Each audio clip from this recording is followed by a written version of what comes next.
오늘 저는 시편 23편 말씀을 중심으로 성령의 인도, 목자의 보호라는 제목으로 말씀 나누겠습니다. 같이 제목을 읽어보실까요? 시작. 성령의 인도, 목자의 보호. 목자이신 주님. 시작. 목자이신 주님. 저와 여러분들이 믿고 있는 하나님은 바로 목자가 됩니다.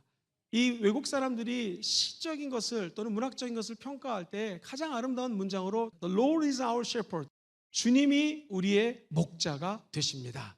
이게 가장 아름다운 말이래요. 주님이 목자가 되시면 저와 여러분들에서 모든 것들을 다 예배해 놓으십니다. 한 걸음 한 걸음 인도해 주십니다. 우리 하나님은 저와 여러분들을 자녀 삼아 주시고 자녀 삼아 준 우리들을 끝까지 준비해 주시고 예배해 놓으신 길을 인도해 주시는 분이십니다. 야훼가 목자가 된다는 것은 저와 여러분들을 첫 번째 인도와 보호. 이번 시편 전체 1편부터 150편까지 흐르는 주된 주제는 뭐냐면 하나님은 우리의 목자가 되신다는 거예요. 그리고 성령 하나님이 저와 여러분들을 한 걸음 한 걸음 인도하고 계시니까 고난 중에도 두려워하지 말라는 것이죠. 훈련소에 들어가면 군인들은 조교가 있습니다. 선배들이 이끌어주면서 진짜 군인으로 만들어주니까 훈련만 잘 받으라는 것이죠. 우리도 사망의 음침한 골짜기를 달릴지라도 하나님이 도와주심으로 성령님을 체험할 수 있는 절대절명의 기회를 오히려 창출할 수 있다는 것입니다. 그리고 찬양받기에 합당하신 예수 그리스도, 이 세 가지 주제가 시편에 담겨져 있습니다. 특별히 오늘 말씀은 야훼는 나의 목자시니 내게 부족함이 없습니다 하면서 2절에 주님의 인도를 이렇게 설명합니다. 그가 나를 푸른 풀밭에 누이시며 쉴만한 물가로 인도하시는도다. 내 영혼을 소생시키시고 자기 이름을 위하여 의의 길로 인도하시는도다.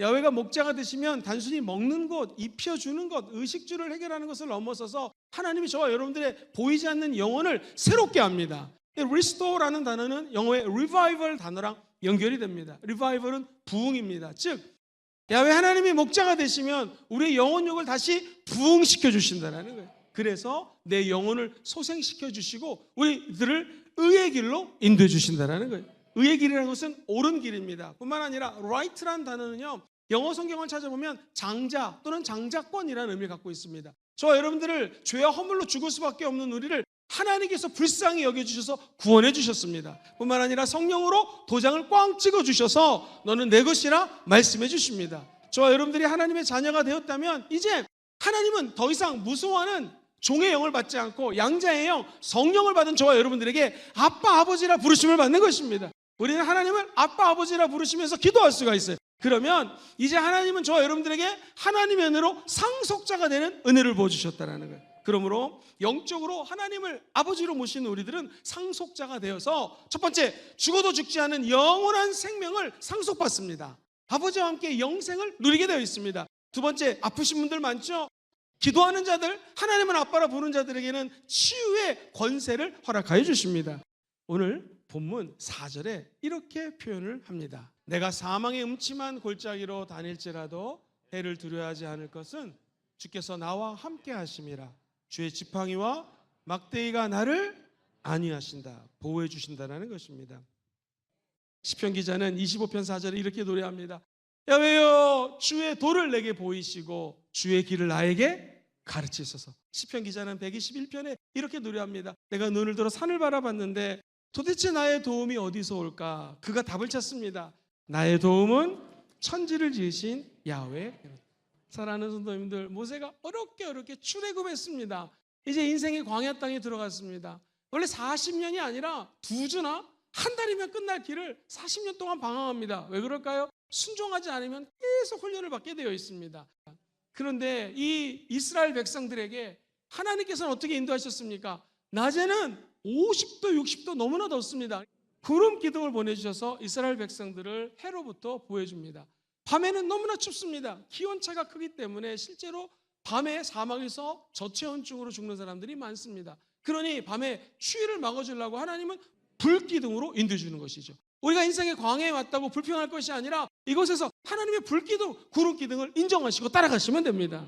하나님 너무나 덥습니다. 구름기둥이 무엇입니까? 하늘에 조그만 구름이 있어도 아멘으로 받아들일 때 기적이 일어나게 될 것입니다. 불기둥이 무엇입니까? 예배 드릴 때마다 성령의 불을 체험하십시오. 불기둥 하나하나가 우리 인생의 여정 가운데 새겨지게 될 것이고, 우린 아로 새겨진 불기둥을 따라갈 때 최고의 길, 최선의 길, 지름길, 성령 충만의 길로 인도함을 받게 될 것입니다.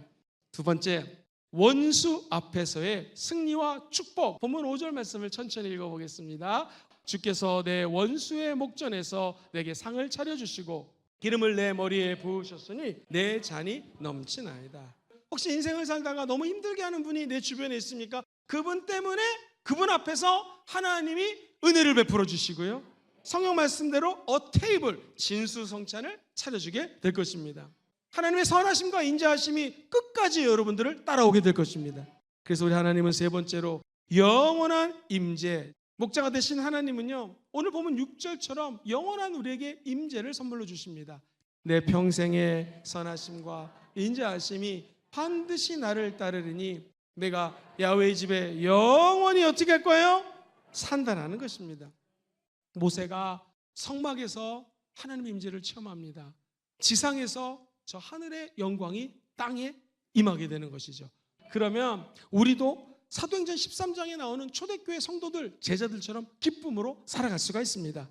성경 13장 52절에 보면 이런 말씀이 나와요. 제자들은 기쁨과 성령이 충만하니라. 오늘날 저와 여러분들에게도 성령이 임하셨습니다. 이제 우리는 기쁨과 성령 충만함으로 살아갈 수가 있습니다. 기쁨이라는 단어는 어디에 저와 여러분들이 성령에게 사로잡힐 때 이 지속적인 기쁨을 누릴 수가 있다는 것입니다. 이렇게 시편 23편은 우리에게 목자가 되신 하나님을 잘 설명합니다. 그렇다면 어떻게 이 시편 23편을 삶에 적용할 수 있을까요? 큰 두 번째, 성령의 능력으로 사는 삶. 성령 안에서 이 시편 23편을 누리는 것입니다. 그리고 승리하며 살 수 있어요.